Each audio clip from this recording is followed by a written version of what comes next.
কোনো সাজগোজ করিনি, ঘরোয়াভাবেই আবার আমার স্বরচিত একটি আধুনিক কবিতা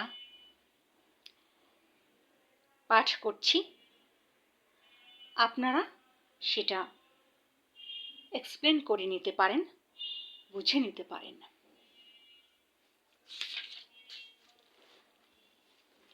আমার কবিতার শিরোনাম বাদিকের জানালা।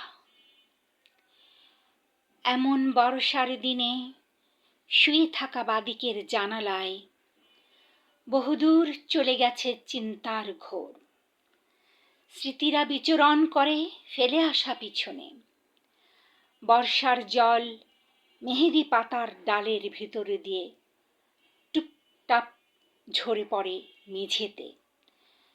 তেমনি বিলীন হয়ে যাওয়া ঘর ফেলে আসা মমতা আঁকড়ে ধরে শুধু রক্তের টুকরোটাকে।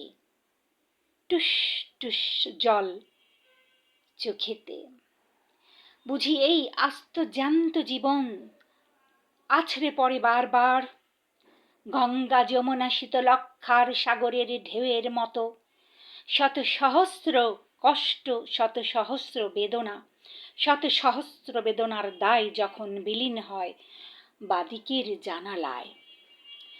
কোথাও যেন মুখ লুকিয়ে ঘুমড়ে কাঁদে কষ্টগুলো মিহিসুরে, জোরে, বহু জোরে বাজে না। আবার ছুটে চলে সুপ্ত চেতনা, জাগ্রত হয়, জাগ্রত করে হৃদয় হাহাকার পাহাড়ের ডাকে।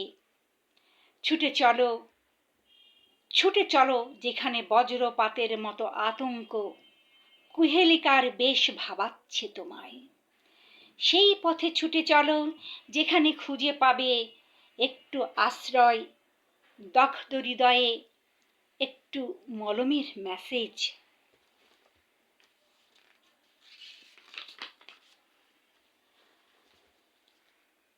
আঁকড়ে ধরা রক্তের টুকরোটাকে এনে দিতে পারে স্বার্থের অনেক ঊর্ধ্বে।